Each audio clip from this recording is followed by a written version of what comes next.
شرور انفسنا ومن سیئات اعمالنا من يهد الله فلا مضل له ومن يضلل فلا هادي له واشهد ان لا اله الا الله وحده لا شريك له واشهد ان محمدا عبده ورسوله اما بعد فان خير الحديث كتاب الله وخير الهدي هدي محمد صلى الله عليه وسلم وشر الامور محدثاتها وكل محدثة بدعة وكل بدعة ضلالة وكل ضلالة في النار. اعوذ باللہ السمیع العلیم من الشیطان الرجیم من حمزہ ونفخہ ونفثہ. بسم اللہ الرحمن الرحیم. اللہم صلی علی محمد وعلی آل محمد کما صلیت علی ابراہیم وعلی آل ابراہیم انک حمید مجید. اللہم بارک علی محمد وعلی آل محمد کما بارکت علی ابراہیم وعلی آل ابراہیم انک حمید مجید. رب اشرح لی صدری ویسر لی امری واحلل عقدۃ من لسانی یفقہوا قولی. رب زدنی علما. اتبعوا ما انزل الیکم من ربکم ولا تتبعوا من دونہ اولیاء قلیلا ما تذکرون. وَكَم مِّن قَرْيَةٍ أَهْلَكْنَاهَا فَجَاءَهَا بَأْسُنَا بَيَاتًا أَوْ هُمْ كَاهِلُونَ فَمَا كَانَ دَعْوَاهُمْ إِذْ جَاءَهُمْ بَأْسُنَا إِلَّا أَن قَالُوا إِنَّا كُنَّا ظَالِمِينَ. فَلَنَسْأَلَنَّ الَّذِينَ أُرْسِلَ إِلَيْهِمْ وَلَنَسْأَلَنَّ الْمُرْسَلِينَ فَلَا نَقُصَّنَّ عَلَيْهِمْ بِعِلْمٍ وَمَا كُنَّا غَائِبِينَ. وَالْوَزْنُ يَوْمَئِذٍ الْحَقُّ فَمَنْ ثَقُلَتْ مَوَازِينُهُ فَأُولَئِكَ هُمُ الْمُفْلِحُونَ ومن خفت موازینہ فاولئک الذین خسروا انفسهم بما كانوا بآیاتنا یظلمون.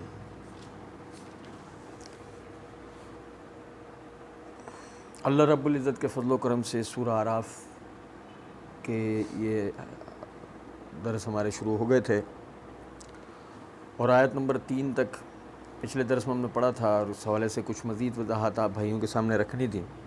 تو آیت نمبر 3 سے لے کے آیت نمبر 9 تک آپ بھائیوں کے سامنے پڑھا ہے. جیسے کہ میں نے ابتدا کے اندر آپ بھائیوں کے سامنے بات رکھی تھی، سورہ اعراف پڑھنے سے یہ اندازہ ہوتا ہے کہ یہ اس دور کی صورت ہے کہ جس دور کے اندر حجاز کے جو مشرکین تھے، خاص طور پہ مکی کے جو بت پرست تھے، وہ علماء یہود سے نبی صلی اللہ علیہ وسلم کے خلاف جا کر کچھ نہ کچھ معلومات کر رہے تھے اور آ کے آپ صلی اللہ علیہ وسلم پہ اعتراضات کر رہے تھے.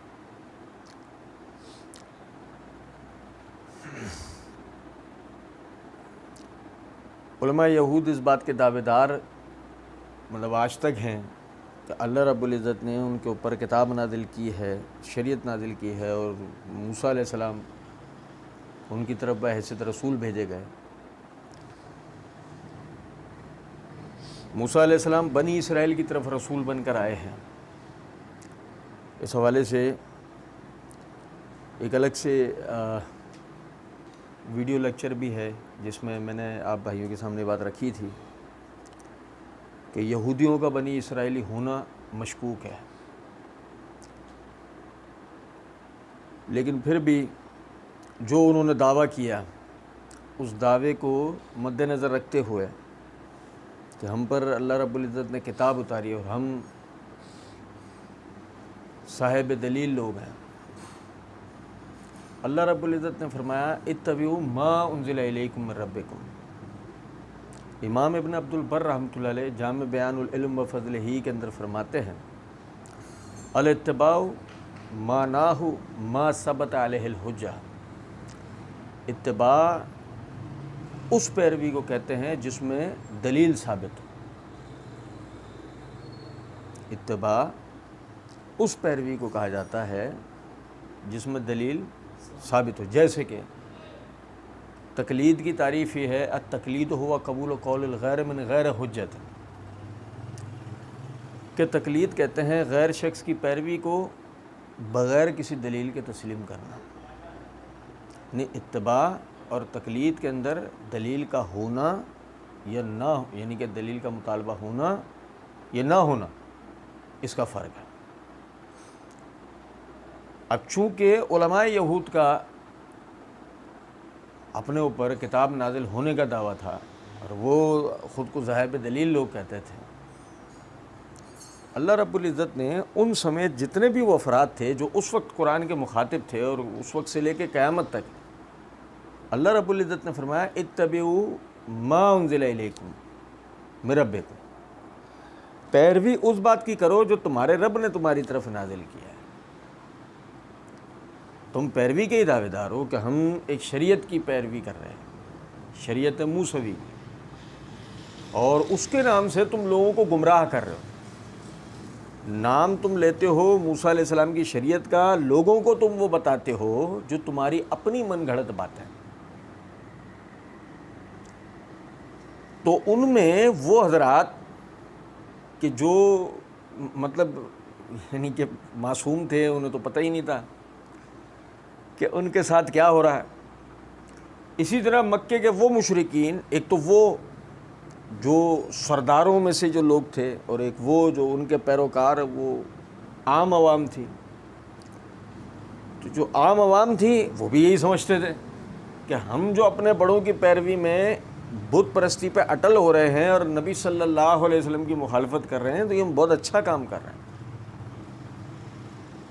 لیکن اس پر کسی کا اختلاف نہیں ہے کہ دین اتارا ہوا اللہ کا ہے، اس پہ کسی کا اختلاف نہیں.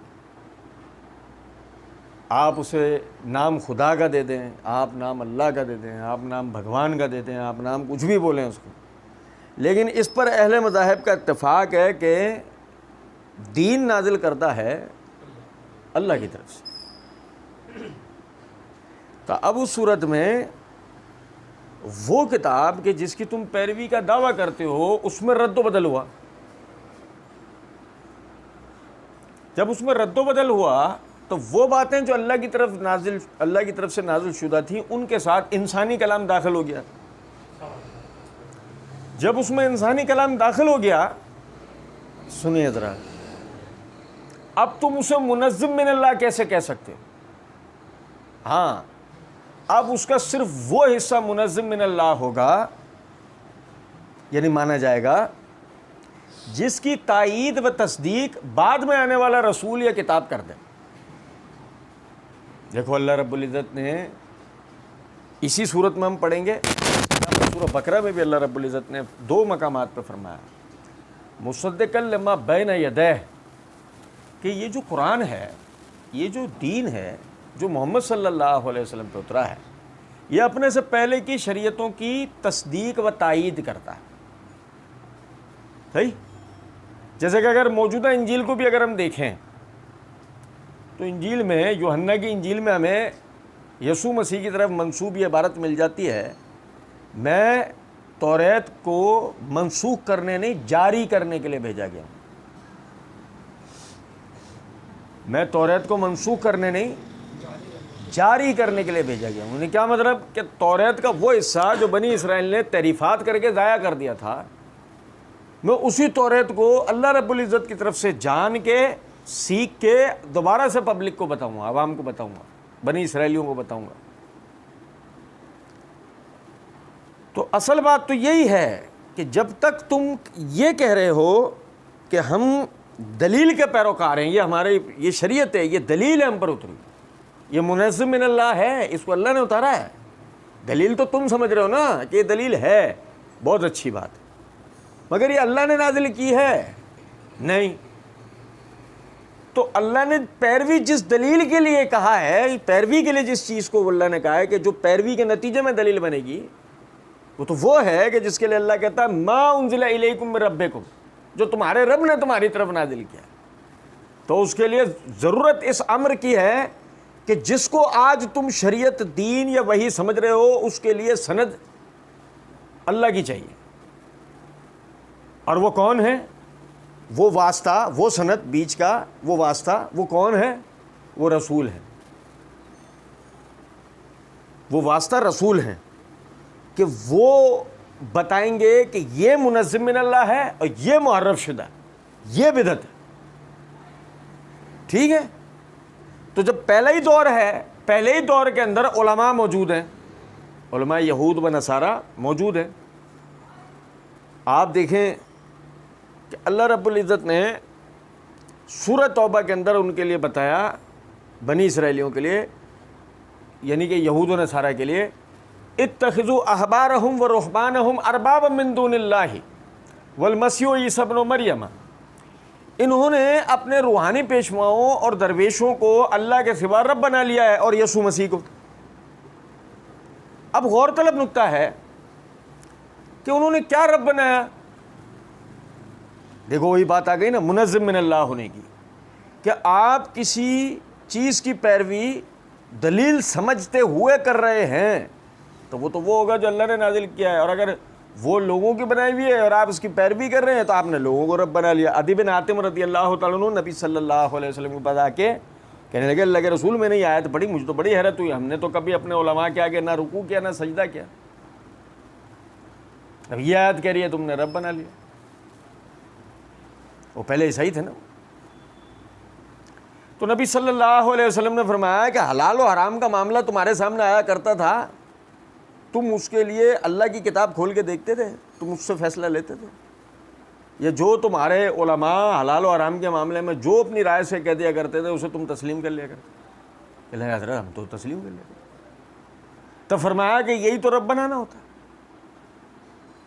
وہ عالم اس کی ذمہ داری تھی کہ وہ جو اللہ کا نازل شدہ ہے تمہارے مسئلے میں، تمہارے قضیے میں، وہ بتائے، اللہ کا نازل کرتا، اور تمہاری ذمہ داری یہ تھی کہ تم اس کی پیروی کرتے کہ جو تمہیں اس نے بتایا اللہ کا نازل کرتا۔ سمجھ رہے؟ رائے نہیں چاہیے تمہاری، یہ آراء نے، یہ خیالات نے، یہ جو نا کہ میں سمجھتا ہوں میرے اعتبار سے، میرے خیال سے، اس نے بڑا مروایا، اس نے بہت بڑا غرق کیا۔ تو اتبعوا ما انزل الیکم من ربکم، پیروی کرو ہر اس بات کی جو تمہارے رب نے تمہاری طرف نازل کیا ہے۔ اس میں ما عموم کے لیے استعمال ہوا ہے۔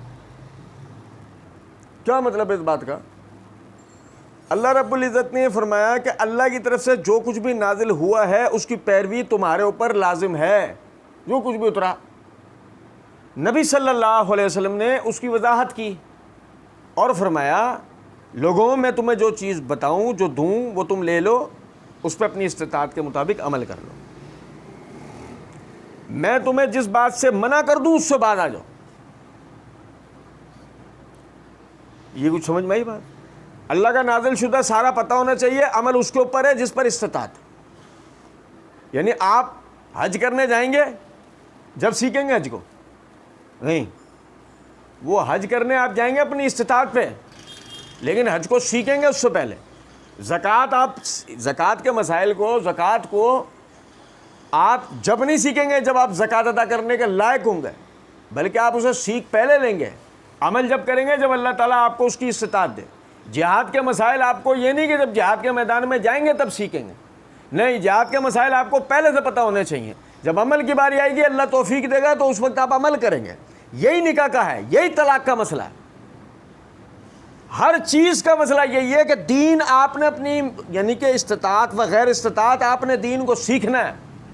استطاعت عمل کے اوپر ہے کہ جب عمل کی استطاعت ملے گی عمل کر لینا۔ سمجھ رہے ہیں بات کو؟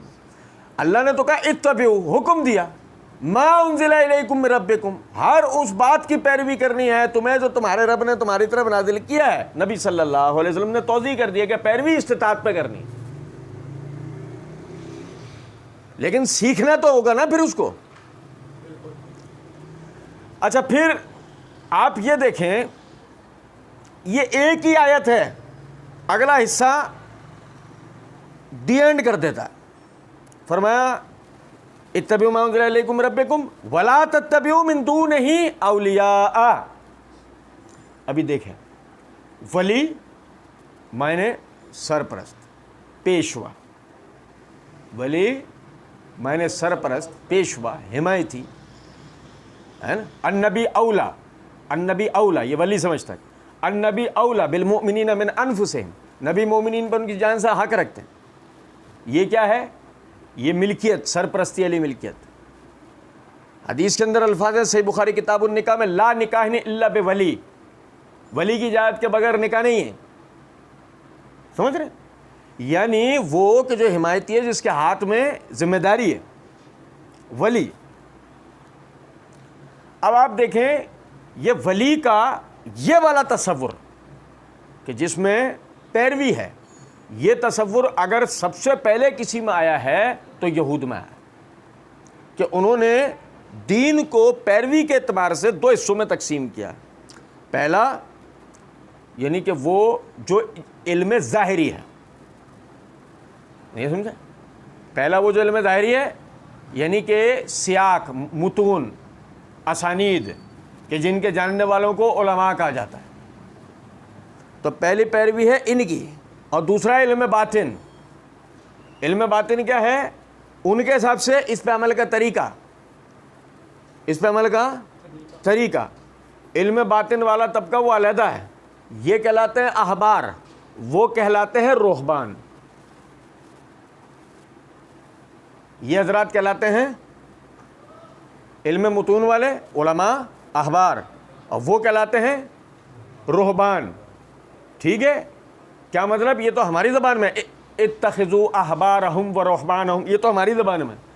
ان کی زبان میں بات کریں، ان کی زبان کے اندر پریسٹ، ان کی زبان میں پریسٹ اور سینٹ۔ پریسٹ وہ ہے جو متون کو سکھانے والا ہے، اور سینٹ وہ ہے سینٹ میری، سینٹ بوناوینچر۔ سینٹ وہ ہے جو علم باطن کو سکھاتا ہے۔ اب سمجھ رہے ہیں بات؟ یہ ان سے آیا عیسائیت میں، کیونکہ جو موجودہ عیسائیت ہے، مسیحیت ہے، وہ یہودیت کا چربہ ہے، ان سے یہ آیا ان میں۔ اور یہاں وہ کہلایا پاپائیت، پاپزم۔ یہاں وہ کہلایا پاپائیت، پاپزم۔ راہبانیت جو وہاں تھی وہ یہاں پاپائیت بنی، پاپ۔ سب سے بڑے فادر وہ کیا نام ہے اس کا، روم والا ہے نا ان کا، ابھی زبان پہ نام نہیں آ رہا۔ پھر اس نے مزید ترقی کی، ہندوستان کے اندر جب وہ داخل ہوا، وہی نظریہ اور عقیدہ، تو جو علم متون سکھانے والے تھے یہاں کے مذاہب کو، وہ کہلائے پنڈت۔ جیسے وہاں پادری تھے نا، تو یہاں وہ بنے پنڈت۔ اور جو علم باطن یعنی ریاضت کروانے والے تھے وہ کہلائے سادھو، وہاں سینٹ تھے، یہاں وہ سادھو کہلائے۔ میری بات سمجھ رہے ہیں؟ نہیں؟ یہ روم، فارس اور ہندوستان، یہ تینوں میں، یہ دو حصوں میں تقسیم ہو چکا مذہب، علم ظاہر، علم باطن۔ پھر ان میں مزید ایران سے آیا سلسلہ، صحیح؟ وہ سلسلہ تھا جو سلسلہ قدیم زمانے سے وہ ہمارے اندر نقب لگانے کی کوشش تھی، ہمارے دین میں۔ ہمارے دین کے اندر علماء اور صرف علماء تھے، یعنی علماء و عاملین، علم والے اور عمل والے۔ یہ عاملین زاہدین کہلایا کرتے تھے، یا عاملین، کیونکہ وہ عاملین تو سارے ہی مسلمان ہیں، سب کو عمل کی طرف توجہ دلے گا، عالم ہو یا عامی۔ تو یہ کہلاتے تھے ہمارے دین کے اندر زاہدین، بھائی بڑا عبادت گزار آدمی ہے، زین العابدین ہیں، علی الاکبر کا لقب تھا نا حسین رضی اللہ تعالیٰ عنہ کے بڑے بیٹے کا۔ آپ دیکھیں یہ کہلاتے تھے زاہدین۔ پھر ان میں روم کی عیسائیت اور ایران والی صوفیت داخل ہوئی ہے۔ جب یہ علم کلام کی طرف جانے لگے تو ان میں صوفیت داخل ہونے لگی، وہ زہد سے وہ صوفیت کی طرف بات گئی، اور وہ آہستہ آہستہ جب ہمارے یعنی فارسی زدہ ملک کے اندر آئی، وہ یہ ہمارے ہندوستان میں، وہ کہلائی طریقت، شریعت، اور یہ بنی طریقت۔ وہ علم ظاہر کہلایا، یہ علم باطن کہلایا۔ اب آپ سمجھیں مسئلہ یہ ہے، یہ اصل میں جو یہ علم باطن ہے نا، اس نے سلسلوں کا یعنی کہ بنیاد رکھی۔ سلسلہ سہروردیہ، سلسلہ نقشبندیہ، سلسلہ قادریہ، سلسلہ چشتیہ، بھائی نہیں سمجھے؟ اور بھی بہت سارے ہیں۔ یہ آپ سمجھیں اس سے کسی اور چیز کے اندر فرق ہو نہ ہو، ہولیوں میں سب سے پہلے فرق آیا۔ ہولیوں میں وہ ہرے مامے والا ہے، وہ کالے مامے والا ہے، وہ پیلے مامے والا ہے، وہ نیلے مامے والا ہے، وہ فلانے والا ہے، وہ جامنی مامے والا ہے، وہ کتھئی مامے والا ہے، وہ نوکیلی ٹوپی والا ہے، وہ جالی والی ٹوپی والا ہے، وہ یہ والی ٹوپی والا ہے، وہ یہ والی ٹوپی والا ہے۔ نہیں سمجھے بات؟ وہ داڑھی بڑھاتا ہے، مونچھیں منڈا دیتا ہے، وہ داڑھی خشخشی رکھتا ہے، وہ داڑھی اور مونچھیں سکھوں کی طرح دونوں رکھتا ہے۔ کچھ سمجھ رہے ہیں بات کو نہیں؟ کوئی بھی ان میں سے پیروی کے لیے اگر دیکھتا ہے تو صرف اور صرف کس کو؟ جو اس کے سلسلے کا بانی ہے، اس کا پیر صاحب۔ پوپ یہاں بن گیا پیر، یہاں بن گیا پیر۔ اب مسئلہ یہ ہے، پیر صاحب چونکہ علم ظاہر، معذرت کے ساتھ، پیر صاحب جو تھے وہ علم ظاہر سے کورے تھے، ان کی ہی زبان میں بات کر رہا ہوں۔ ہمارے ہاں تو علم ظاہر اور باطن کچھ بھی نہیں ہوتا، ہمارے تو علم دین ہوتا ہے۔ ہمارے ہاں نہ علم ظاہر ہوتا ہے نہ علم باطن، ہمارے ہاں تو سیدھے سے ایک علم دین، بس ختم۔ تو چونکہ وہ علم ظاہر کے عالم تو تھے نہیں، انہیں اسانید و متون پتہ نہیں تھے، وہ صرف جانتے تھے تو کس کو؟ سینہ بہ سینہ چلتی ہوئی روایات، جس کو اپنے حساب سے جب چاہو زیر زبر پیش آگے پیچھے کر دو، جب چاہو ان کے چہرے ہاتھ پیر بدل دو۔ مجھ پر کشف ہوا، مجھے یہ بتایا گیا، مجھ پر الہام ہوا، مجھے یہ بتایا گیا، فلاں بھائی لانڈی والے نے خواب کے اندر یہ دیکھا، اس کو یہ والی بشارت ہوئی کہ پیر صاحب کو یہ جا کر بولو اور وہ جا کر بولو۔ مطلب مزے کی بات یہ ہے کہ بعض مرتبہ پیر صاحبان کو بھی جو کشف ہو رہے ہیں وہ مریدوں کے واسطے سے ہو رہے ہیں۔ کمال تو آپ یہ دیکھیں کہ کتنا بڑا ہے کہ صاحب کشف، صاحب علم و عمل یہ تھے، وہ تو محض مرید تھے، لیکن جو محض مرید تھے خواب میں ہو گئی انہیں بشارت اور ملا وہ طریقہ جس پہ پیر صاحب بھی اب عمل کرتے ہیں۔ یہ سب سے بڑا کمال۔ اب مسئلہ یہ نا کہ آپ یہ دیکھیں، وہ اگر پیروی کے لیے نظر کرتا ہے تو کس کی طرف نظر کرتا ہے؟ اپنے پیر صاحب کی طرف۔ بالکل ایسے، معذرت کے ساتھ، بالکل ایسے ہے کہ جیسے ایک مسیحی جو کیتھولک ہے، جو پروٹیسٹنٹ ہے، کسی بھی فرقے سے تعلق رکھنے والا ہے، وہ نظر کرتا ہے اپنے پادری کی طرف، پوپ کی طرف۔ نہیں سمجھے رہے بات کو؟ نتیجہ یہ نکلتا ہے ہمارے پیر صاحب یہ کہتے ہیں، ہمارے پیر صاحب یہ کہتے ہیں۔ سمجھ رہے بات؟ مزے کی بات ہے کہ ان کے پیر صاحب جس چیز میں بھی یعنی کہ کچھ انوکھی راہ دیگر مسلمانوں سے دکھاتے ہیں تو وہ اصلاح کر رہے ہوتے ہیں۔ یعنی کہ سارے مسلمان اب تک جو بھی طریقہ حلیے میں، عبادت میں، عقیدے میں اب تک کرتے آئے وہ تو اپنی جگہ تھے، اب وہ صحیح تھے غلط تھے بحث اس سے نہیں، لیکن اب پیر صاحب نے جو چیز بیان کی ہے اصل میں روح و قلب کی اصلاح کے لیے وہ چیز ہے۔ زرد دوپٹہ، سفید شلوار قمیص، دوپٹہ وہ میں جان بوجھ کے لفظ کہہ رہا ہوں، وہ ایسے زرد ڈال دیتے ہیں، ہمارے ہاں فقیر کے پڑے کی طرف ہے، نہیں سو رہے، بال بڑھاتے ہیں اور ایسے وہ کپڑا اپنے اوپر ڈال لیتے ہیں۔ کیا ہو بھائی؟ پیر صاحب نے ہی کہا ہے یہ۔ اب ان سے بولو بھائی یہ تو ہندو پنڈتوں والا حلیہ ہے، وہ آپ کو فوراً یہ بات سنتے کے ساتھ ہی کہتے ہیں کہ تم وہابی تو نہیں ہو۔ سمجھ رہے ہیں بات کا مطلب یہ؟ یعنی یہ بالکل وہ والی بات ہے جو امام علی بن مدینی رحمۃ اللہ علیہ کہا کرتے تھے کہ ہم رافضی کی پہچان اس طرح کر لیا کرتے تھے کہ جس کو یعنی کہ جب وہ کسی اہل سنت کو ناسبی کہتا تھا تو ہم جان لیا کرتے تھے کہ یہ، جیسے کہ آج بدعتی کی پہچان کیا ہے کہ سنت پہ عامل کو یا سنت کی ترغیب دلانے والے کو وہ وہابی کہے گا۔ یہ دلیل ہے کہ یہ کیا ہے؟ یہ بدعتی ہے۔ کچھ بات آپ سمجھ رہے ہیں نہیں؟ تو غور طلب نکتہ ہے کہ انہوں نے پیروی کی کس کی؟ صوفیت کی، طریقت کی، اور اللہ رب العزت نے فرمایا اتبعوا ما انزل الیکم من ربکم۔ اب یہ ان کے لیے ہے کہ جو اللہ کے ماننے والے ہیں اور جو قرآن کے ماننے والے ہیں۔ اور قرآن کا ماننے والا جو یہ کہے کہ جی میں مسلمان ہوں، قرآن اور حدیث کا ماننے والا ہوں، نبی صلی اللہ علیہ وسلم کا ماننے والا ہوں، اور لطف کی بات یہ ہے کہ اگر وہ نبی صلی اللہ علیہ وسلم کے طریقے کو چھوڑ کر وہ کسی پیر صاحب کے طریقے کے اوپر عمل کر رہا ہے تو آپ مجھے بتائیے وہ صحیح کر رہا ہے غلط کر رہا ہے؟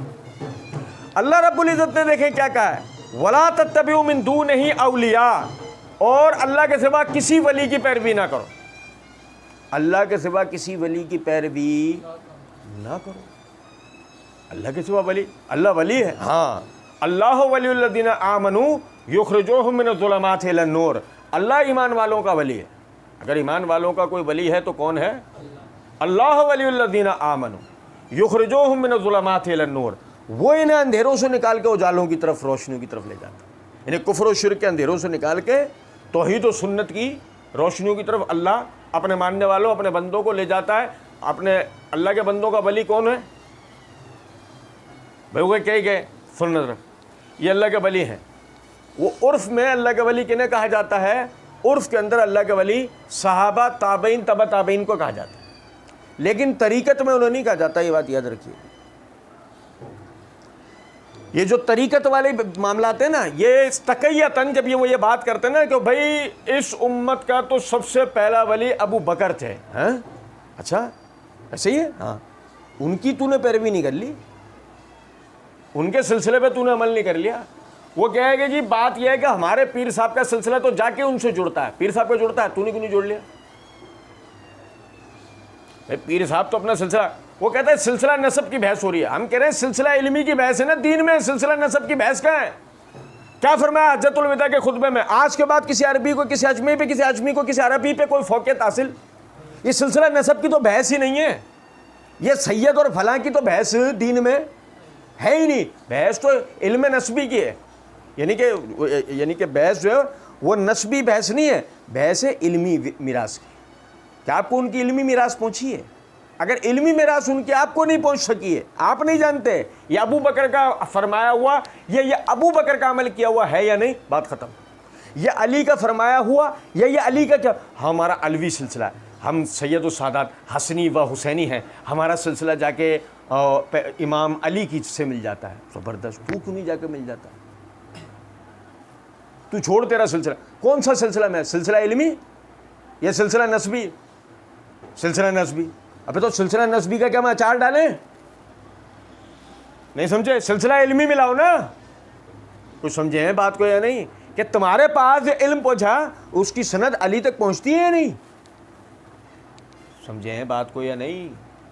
تو فرمایا وَلَا تَتَّبِعُوا مِن دُونِهِ أَوْلِيَاءَ، اللہ کے سوا کسی اور ولی کی پیروی۔ اور دیکھیں سمجھے ذرا بات کو، یہاں جو روکا جا رہا ہے وہ اس بنیاد پہ انہوں نے اپنے پیروں کو، انہوں نے اپنے یعنی پادریوں کو، انہوں نے اپنے راہبوں کو وہ باقاعدہ یعنی کہ ایک قابل تقلید شخصیت بنا کر ان کی اندھادھن پیروی شروع کر دی تھی۔ انہیں کیا سمجھتے تھے؟ وہ اللہ کے ولی۔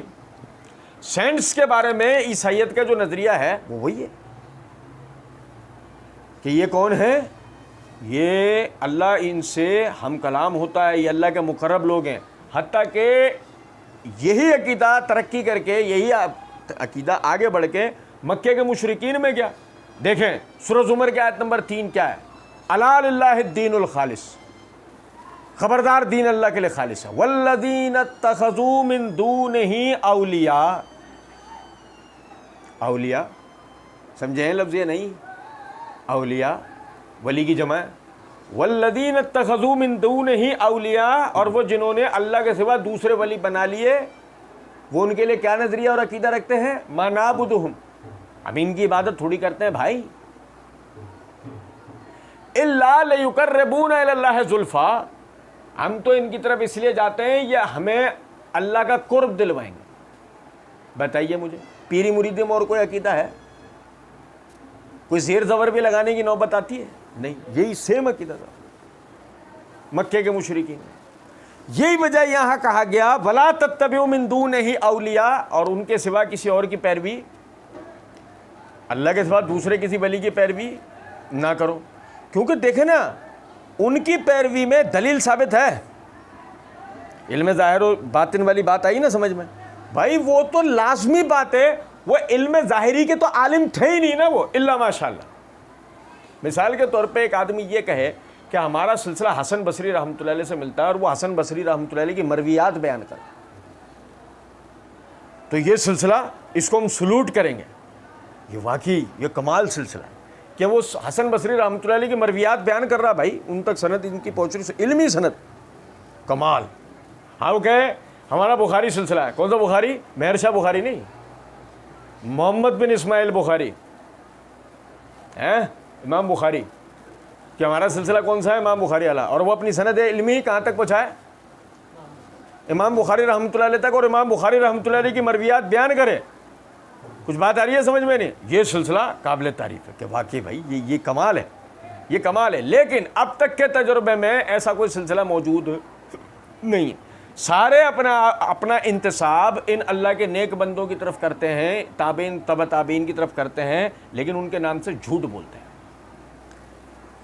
شیخ عبد القادر جیلانی رحمۃ اللہ علیہ کی کتاب ہے غنیۃ الطالبین, الفتح الربانی, فتح الغیب.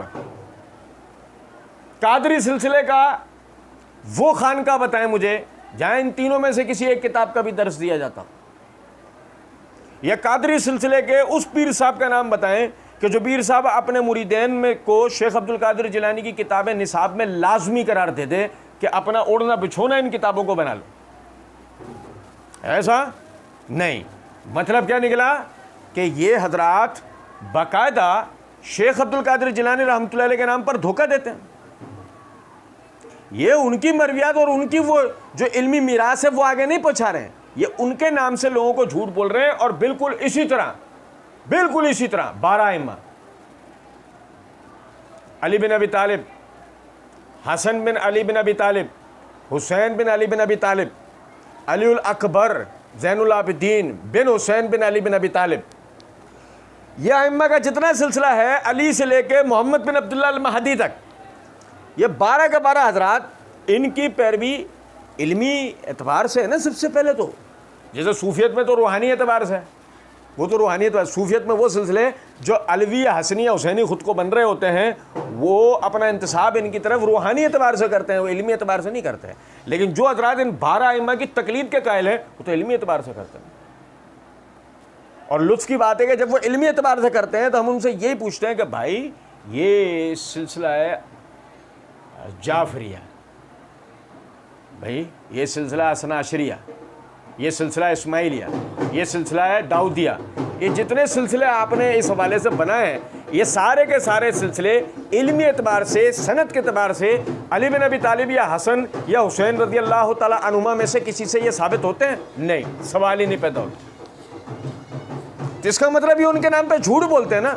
پھر اسی طریقے سے آپ دیکھیں آگے 4 ائمہ کا سلسلہ, وہ 12 گزر گئے, پھر یہ 4 کی باری آتی ہے, مالکی, شافعی, حنبلی, حنفی, ان کی باری آتی ہے. اور ان کا بھی یہی سلسلہ ہے کہ وہ باقاعدہ بعض ان میں سے جو اپنے خواہشات کے پیرو ہیں, کیفیت ان کی یہ ہے, ایک آدمی خود کو شافعی بن رہا ہے اور وہ اپنے مطلب کا فتویٰ کشید کرنے کے لیے فقہ شافعی میں سے امام شافعی کے قول قدیم یا قول جدید کے سہارے لے رہا ہوتا ہے. ایک فتویٰ جو امام شافعی نے مصر میں دیا, اور ایک وہ فتویٰ جو بعد میں حجاز آنے کے بعد اپنے پہلے یعنی جب جانا کہ نہیں جی وہ دلیل کے مطابق بات نہیں تھی, اب نیا فتویٰ دیا, تو اب سامنے والے آدمی کے مطابق قول قدیم ہے, انہوں نے قول قدیم کا فتویٰ لے لیا, اسی پہ عمل پیرا ہو گئے, اور اسی کو وہ تقلید کر رہے ہیں, وہ اسی کو امام شافعی کی پیروی کر رہے ہیں.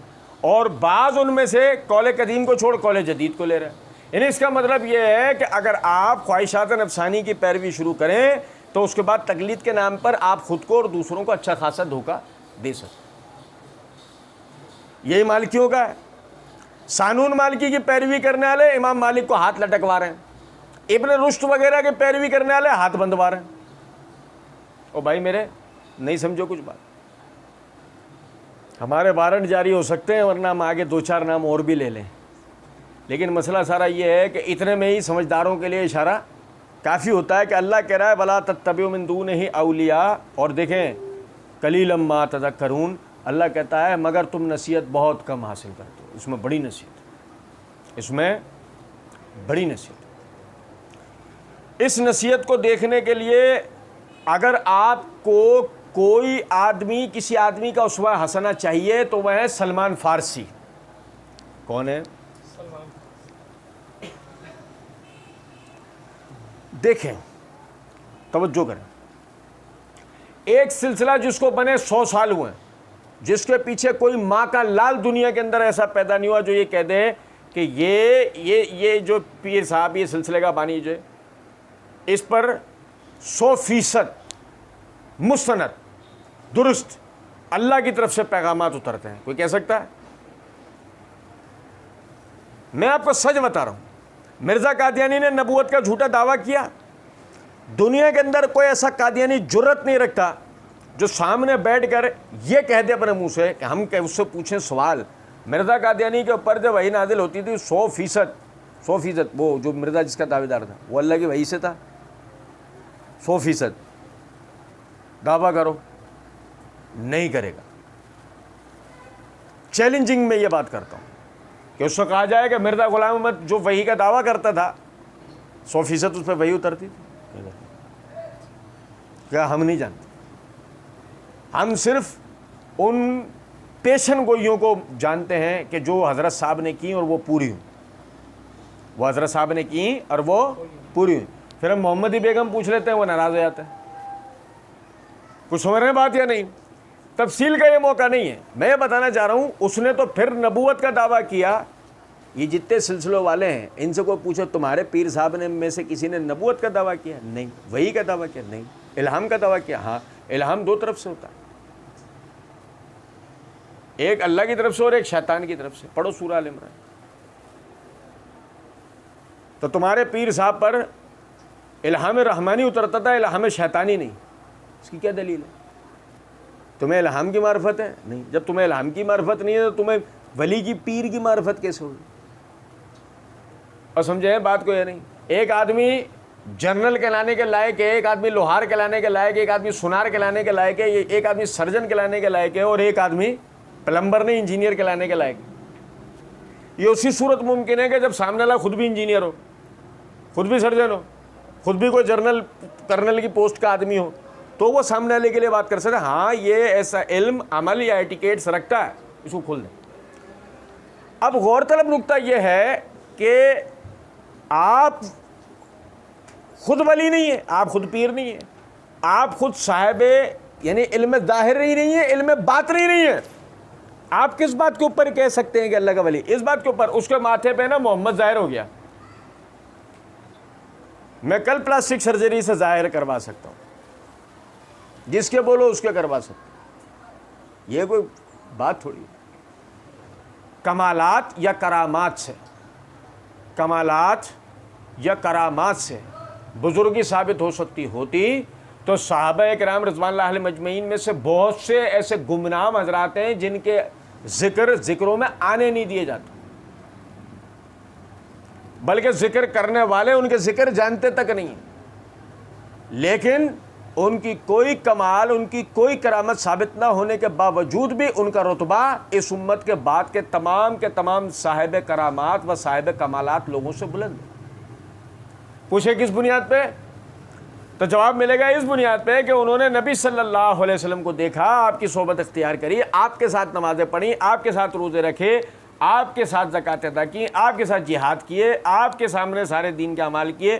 اس سے بڑھ کے کوئی کمال دنیا کے اندر موجود نہیں. تو کیا پتہ لگا؟ یہ کرامات بیکار ہیں، یہ کمالات بیکار ہیں. اگر دنیا میں کوئی کرامت ہے، کوئی کمال ہے تو صرف اور صرف وہ جو محمد صلی اللہ علیہ وسلم کی زبان مبارک سے آپ کے عمل سے آیا ہے، جو اس کا پیروکار ہوا صاحب کرامت و صاحب کمال ہوا. جو نبی صلی اللہ علیہ وسلم کے بتائے ہوئے پر عامل ہوا، عمل کرنے والا ہوا، وہ صاحب کمال ہو گیا. اور دیکھیں غور طلب نقطہ ہے کہ اگر ہم اس نصیحت کو سمجھ لیں، سیکھ لیں کہ علماء یہود پر تک کے پاس کتاب تھی، علماء نصارہ کے پاس کتاب تھی نا، ان کے پاس توریت تھی، ان کے پاس انجیل تھی. رد کس کا کیا اللہ نے؟ کتاب والوں کا نا. اللہ نے رد کس کا کیا ہے؟ کتاب والوں کا. اللہ نے رد ان کا تھوڑی کیا ہے. ما وجدنا علیہ آبانا علی آثارہم، ہم نے تو اپنے باپ دادا کو ایک خاص طریقے پہ چلتے ہوئے دیکھا. ان کا رد تو اللہ نے کر دیا علیحدہ مقام پہ. وَإِذَا قِيلَ لَهُمُ اتَّبِعُوا مَا أَنزَلَ اللَّهُ قَالُوا بَلْ نَتَّبِعُ مَا أَلْفَيْنَا عَلَيْهِ آبَاءَنَا أَوَلَوْ كَانَ آبَاؤُهُمْ لَا يَعْقِلُونَ شَيْئًا وَلَا يَهْتَدُونَ. جب ان سے کہا جاتا ہے ہر اس بات کی پیروی کرو جو اللہ نے تمہاری طرف نازل کیا، تو جواب میں کہتے ہیں کہ نہیں، ہم تو اپنے باپ دادا کی پیروی کریں گے. اللہ نے فرمایا یہ اس صورت میں بھی کرو گے کہ جب کہ تمہارے باپ دادا کے اوپر دین کے معاملے میں نہ کوئی عقل اتری ہو نہ کوئی ہدایت. ایک آدمی، میں نے کیا کہا، صاحب علم باطن، خود اپنے منہ سے بتا رہا ہے کہ میرے پاس علم شریعت نہیں ہے. نہیں سمجھے؟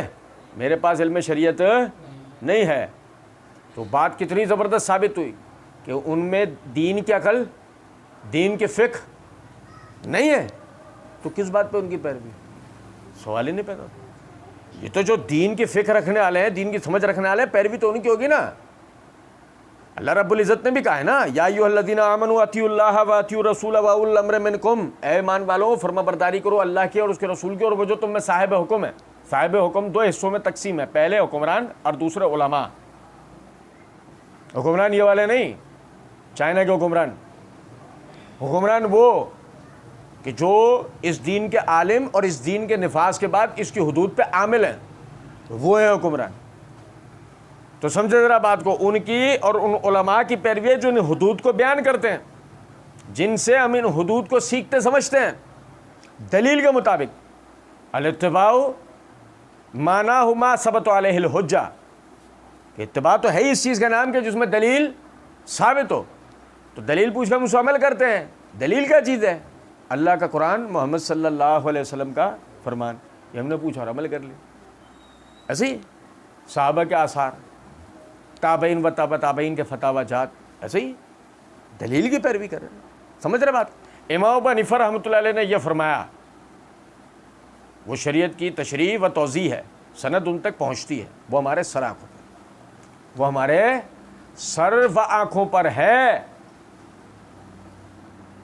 امام جعفر صادق رحمۃ اللہ علیہ نے یہ فرمایا، وہ دین و شریعت کے مطابق اور اس کی توضیح ہے، وہ ہمارے سر آنکھوں پہ. کچھ بات آپ سمجھ رہے ہیں نہیں؟ مگر امام ابو حنیفہ یا امام شافعی کی طرف، امام جعفر صادق کی طرف کوئی ایسی بات منسوب کی گئی جو دین کی نہ تو دین ہے نہ دین کی توضیح کرتی ہے، تو سب سے پہلے یہ نہیں کہ ہم اس کو رد کریں گے، سب سے پہلے تو ہم اس کی سند کا مطالبہ کریں گے. یہ بات انہوں نے کہی بھی ہے یا نہیں؟ جو اگر انہوں نے نہیں کہی تو یہ گھڑن کہاں سے لائے ہو؟ یہ تو اس کا جواب تو بعد میں ہوگا. پہلے تو یہ اس بات کا جواب ہوگا اٹھا کے کہاں سے لائے ہو چیز. پہلے تو اس کا بتاؤ، یہ سند وہاں تک لے کے جاؤ. جو سند وہاں تک اگر نہیں گئی تو کچھ اور بچا نہیں. کیا بچا؟ اللہ کا دین. جو ان سے نہیں ملا تو دوسروں سے لیا جائے گا، دوسروں سے نہیں ملا تو تیسرے سے لیا جائے گا، تیسرے، چوتھے سے، پانچویں سے. اس امت پر تو اللہ کا بہت بڑا کرم و فضل ہے. یہودیوں میں پہلے دور کے اندر دکھانے کو صرف ہارون علیہ السلام اور یوشع بن نون ملیں گے. عیسائیوں میں پہلے دور میں دکھانے کے لیے 12 افراد ملیں گے، حواری عیسیٰ. لیکن اس امت پر تو اللہ کا بہت بڑا احسان ہے. ایک سیر و اعلام النبلاء امام ذہبی رحمۃ اللہ علیہ کے اگر اٹھا کے دیکھیں، 30,000 علماء و محدثین و سائنٹسٹ و کیمیا دان و طبیب کا ذکر ہے. 30,000 افراد کا. اب اندازہ کرو، یہ جو 30,000 ہمارے اسلاف تھے، ان سے دین ہم تک پہنچتا ہے. وہ نکات، وہ باریکیاں، وہ توضیحات، وہ تفسیریں، وہ تشریحات کہ جن کو ہم پہلے کوشش کر کے سیکھنا چاہتے، شاید سیکھ لیتے، بہت مشقت اٹھانی پڑتی. انہوں نے ہمارے لیے آسان کر دیا. تو اپنے بزرگوں سے استفادہ کرنا یہ تو بہت زیادہ ضروری ہے. اس کی طرف تو اللہ نے بھی توجہ دلائی ہے. یا ایھا الذین آمنوا اطیعوا اللہ واطیعوا الرسول واولی الامر منکم. لیکن کسی ایک کی ایسی اندھادھند پیروی کرنا کہ اس کے بعد بقیہ امت کے بزرگوں کے سارے کارنامے پیچھے رہ جائیں، ذکروں میں ہی نہ آئے، پیروی میں ہی نہ آئے. تو ایسی اندھا دھند پیروی شریعت میں بہت نقصان دہ ہے اور یہی فرقوں کو جنم دیتی ہے، یہی فرقہ واریت کو. تو اسی طرف اللہ نے توجہ دلایا قلیلا ما تذکرون، تم لوگ نصیحت بہت کم حاصل کرو. آپ دیکھیں نا، مثال دیتا ہوں آپ کو ایک چھوٹی سی. ابو بکر صدیق رضی اللہ تعالیٰ عنہ کی بیان کردہ وضاحت نہیں لوں گا، عمر اور علی کی بیان کردہ وضاحت نہیں لوں گا، ابو حنیفہ شافعی مالک کی بیان کردہ وضاحت نہیں لوں گا، امام جعفر صادق باقر حسن عسکری وغیرہ کی بیان کردہ وضاحت نہیں لوں گا، امام بخاری امام مسلم امام ترمذی وغیرہ کی بیان کردہ وضاحت نہیں لوں گا، محمد علی مرزا جو وضاحت کرے گا وہ لے لوں گا. وہ کیوں نہیں لوں گا؟ میں تقلید نہیں کرتا. تو یہ کیوں لے رہا؟ اس کے پیچھے دلیل ہے. کہاں ہے؟ وہ جس نے بنائی ہے، وہ جس کے معنی وہ خود کر رہا ہے، وہ جس کی تشریح وہ خود بتا رہا ہے کہ جو وہ الفاظ حدیث میں نہیں ہیں. تو یہ لے لینا نہیں. آپ یہ دیکھو نا، فیکٹس اینڈ فیگرز پچھلے والوں کے دیکھے تھے. وہ تو نے یہ کہہ کے چھوڑ دیا تھا کہ یہ کیا ہے، یہ تقلید ہے، یہ دین میں جائز نہیں ہے. اس سے بھیانک تقلید تو اب کر رہا ہے. مثلاً آپ دیکھیں امام شافعی عربیت کے عالم، رجال کے عالم، ناسخ و منسوخ کے عالم، متون کے عالم، اسانید کے عالم، صحابہ کے ایام کے عالم، تاریخ کے عالم، تفسیر کے عالم، تشریح کے عالم. ایسی ان کی تقلید کی نہیں، ان کی تقلید جائز نہیں ہے. اچھا نہیں، زبردست. ایک آدمی نہ اصول ترجیح کو جانتا ہے، نہ ناسخ و منسوخ کو جانتا ہے، نہ ترکیبات کو جانتا ہے، نہ تفسیرات کو جانتا ہے، نہ تشریحات کو جانتا ہے، نہ عربیت سے واقف ہے، لغت سے، صرف و نحو سے اس کی زبان نہیں ہے، جانتا ہی نہیں. ایک آدمی رسول اللہ صلی اللہ علیہ وسلم کی احادیث، صحابہ و تابعین کے آثار کو نہیں جانتا. ایک آدمی مراد رسول کو نہیں جانتا، مراد باری تعالیٰ کو نہیں جانتا. ایک آدمی پیچھے گزرے ہوئے وہ مسائل جن مسائل کا تعارف یعنی کہ مسائل اجتہادیہ سے تھے، 1000 مسائل کم از کم آنے چاہیے، کم از کم. کیونکہ آپ کے ساتھ روٹین کے اندر، مثال کے طور پہ سال کی ایک روٹین کے اندر 500 مسائل پیش آتے ہوں. 500 آپ سے سوال کرنے والے، پوچھنے والے آپ سے 500 مسائل کے بارے میں اگر فرض کریں پوچھتے ہوں تو آپ کو 1000 تو آنے چاہیے. اور مسائل اجتہادیہ میں آپ کا معاملہ یہ ہے کہ آپ کو ایک کی دلیل نہیں پتہ، کیونکہ اجتہادی مسائل میں 2 طرفہ دلائل ہوتے ہیں، ایک کو ترجیح دی جاتی ہے دلائل کی بنیاد. آپ اس کو جانتے تک نہیں ہیں، اس کے الف بے سے واقف نہیں. آپ نے اس کے لیے سہارا لینا ہے. امام شافعی نے یہ کیا، مالک نے یہ کیا. رجال کا معاملہ ہے، تحکیم کا معاملہ ہے، تو آپ نے البانی و زبیر علی زئی کے پیچھے جا کے چھپ جانا ہے.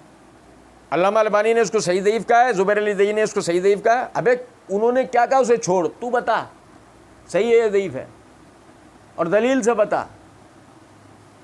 کیونکہ یہ جو نفسانی خواہشات ہیں نا، یقین کریں تقلید جنم ہی خواہش نفسانی کو دیتی ہے. آدمی اس بات کے فراق میں لگ جاتا ہے کہ وہ جس فرقے یا فقہ کا پیروکار ہے، کسی نہ کسی طرح اس کے فتاوی جات کے لیے دلیلوں کو ڈھونڈے، نہیں ملتی تو تراشے، نہیں ملتی تو تراشے، بنائے، کچھ بھی کرے، لیکن انہیں ثابت کرے. ایک حضرت صاحب نے اپنی کتاب میں اتنی بڑی بات لکھ رکھی ہے. وہ کہتے ہیں کہ حدیث کا ضعیف ہو جانا غیر مقلدوں کے لیے قیامت ہے، کیونکہ ان کا مذہب کا دار و مدار ان روایتوں پر ہے. روایت ضعیف ہوئی تو ان کا مسئلہ بھی فنا ہوا. مگر ہم ڈیش حضرات کے لیے کچھ مضر نہیں، کیونکہ ہماری دلیل یہ روایتیں نہیں ہیں، ہماری دلیل تو صرف قول امام ہے. یہ روایتیں ہم قول امام کی تائید میں لیتے ہیں. سمجھے بات کیوں نہیں؟ یہ مسئلہ تقلید کا یہ ہے، وہ لاتی ہے خواہش نفسانی دل کے اندر، اتباع خواہش نفسانی دل میں نہیں لاتی. اتباع میں آدمی دلیل کو ڈھونڈتا ہے اور دلیل کی پیروی کرتا ہے. بعض مرتبہ دلیل اس کی نفسانی خواہش کے خلاف آ جاتی ہے، لیکن چونکہ ذہن اس کا یہ بنا دیا گیا ہے کہ پیروی دلیل کی بنیاد پہ کرنی ہے، وہ اپنی خواہش کو دلیل کا تابع بنا لیتا ہے، نہ کہ دلیل کو خواہش کا تابع بناتا ہے۔ کچھ بات آ رہی ہے سمجھ میں یا نہیں؟ آپ دیکھیں اللہ رب العزت نے یہی توجہ دلائے، قلیلا ما تذکرون، تم لوگ نصیحت بہت کم حاصل کرتے ہو۔ ہمیں اس حوالے سے نصیحت حاصل کرنے کی ضرورت ہے کہ دین کے معاملے میں جب بات ہوگی تو بابا پرستی انہی کی نہیں ہے جو گزر گئے، زندوں کی بھی ہے بابا پرستی، کہ زندوں میں سے اگر کوئی شخص آپ کو بیٹھ گئے کہ یہ جو توحید بتائے گا، یہ جو اتباع سنت بتائے گا، یہ جو تاریخ بتائے گا، یہ جو صحابہ تابعین کے بارے میں بات کرے گا، وہی قابل قبول ہے۔ نہیں، آپ کیا بات کر رہے ہو، ہم نے خود کتابیں کھول کے دیکھی ہیں، ہم نے خود کتابیں کھول کے دیکھی ہیں۔ اچھا، یہ جو عربی کا ترجمہ اس نے کیا وہ ترجمہ صحیح تھا؟ نہیں، وہ انٹرنیشنل اسٹینڈرڈ والی کتاب سے ترجمہ پڑھا ہے۔ اچھا، صحابہ تابعین نے تو انٹرنیشنل اسٹینڈرڈ رکھنے والی کتاب سے کوئی ترجمہ نہیں پڑھا ہے، تب اس صورت میں وہ صحیح جانتے تھے یا نہیں جانتے تھے؟ تو تم جو بتا رہے ہو صحابہ اور تابعین نے تو وہ نہیں بتایا، تو انٹرنیشنل اسٹینڈرڈ والا ترجمہ اٹھا کے جو تم سنا رہے ہو وہ غلط ہوگا یا صحابہ کی تابعین تبع تابعین کی بات غلط ہوگی؟ اب بتاؤ کون سی لینی؟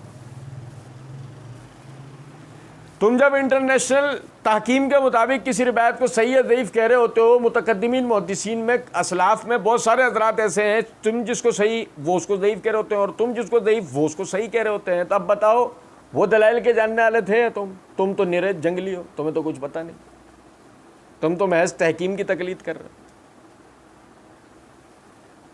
تو اس بات کو سمجھیں، تقلید مرتی نہیں ہے، زندہ رہتی ہے، جن کی جاتی ہے وہ دنیا سے چلے جاتے ہیں، ٹھیک ہے؟ آج تم کل تک یہ کہتے رہے ہم 12 ائمہ کی تقلید چھوڑ دی، ہم نے ان 4 ائمہ کی تقلید چھوڑ دی، ہم نے بابا پرستی چھوڑ دی، آج تم اس سے بھی بھیانک قسم کے باباؤں کی پیروی تم نے شروع کر دی، جبکہ ہم سب پابند بنائے گئے تھے اس کے کہ اتبعوا ما انزل الیکم من ربکم ولا تتبعوا من دونہ اولیاء، پیروی کرو ہر اس بات کی جو تمہارے رب نے تمہاری طرف نازل کرا، اپنے جیسے لوگوں کی پیروی مت اختیار کرو۔ اور آخری اس میں ایک بات بتاتا ہوں، آدمی کہتا ہے کہ جی ہر آدمی ہم میں سے معرفت رکھنے والا، علم رکھنے والا اور دلائل کی تمیز رکھنے والا نہیں ہے، ہمارے پاس وقت بھی نہیں ہے، تو جنت میں جانے کا وقت ہے نہیں ہے یہ ہے؟ جواب ملے گا ہے۔ تو کیسے جاؤ گے جنت میں؟ جیسے مثال کے طور پہ کراچی آنا ہے تو ٹائم نکال کے کراچی آتا ہے نا آدمی، کراچی آنا ہے، کراچی جانا ہے، ٹائم نہیں، کراچی جانا ہے ہاں تو جاؤ نا، ٹائم نکالو اس کے لیے، نہیں کراچی جانا ہے ٹائم نہیں، سمجھے یہ لطیف ہے؟ جنت میں تو جانا ہے، جنت جانے کا ٹائم نہیں ہے۔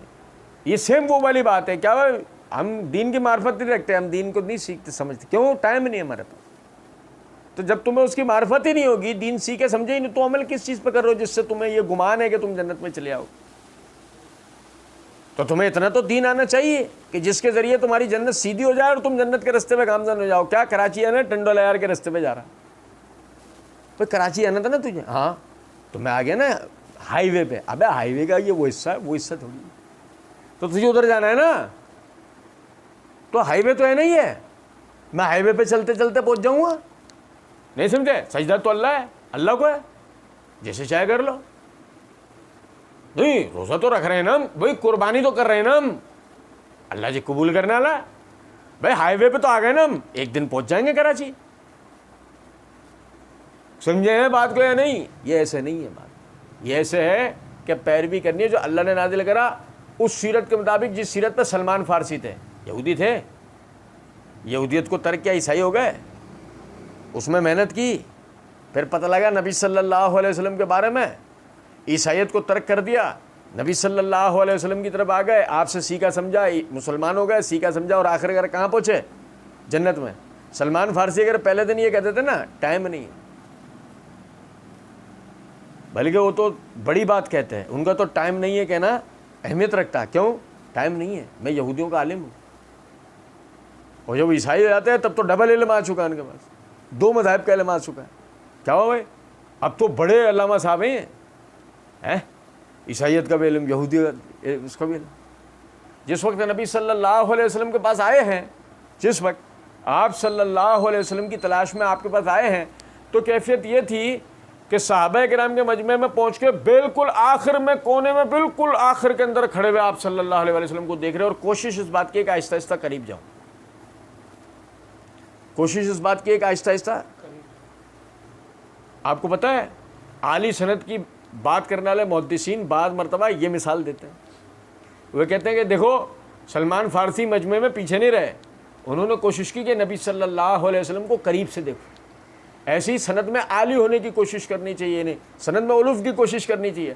آپ کوشش کریں کہ جتنے واسطے سند کے اندر کم ہوں گے اتنا آپ قریب سے نبی صلی اللہ علیہ وسلم سے بات کر رہے ہوگے, سن رہے ہوگے, دیکھ رہے ہوگے. کہاں یہ اتنی پیاری باتیں ہیں, اور کہاں یہ جنگلی پن ہے کہ آدمی کہ میں اسلام 360 سے دین سیکھوں گا, میں گوگل سے دین سیکھوں گا. یقین کریں آپ کی بد نصیبی, بدقسمتی میں تو اضافہ ہو سکتا ہے, علم میں اضافہ ہو سکتا نہیں ہے. اللہ رب العزت سمجھنے اور عمل کرنے کی توفیق دے. وما علینا الا البلاغ.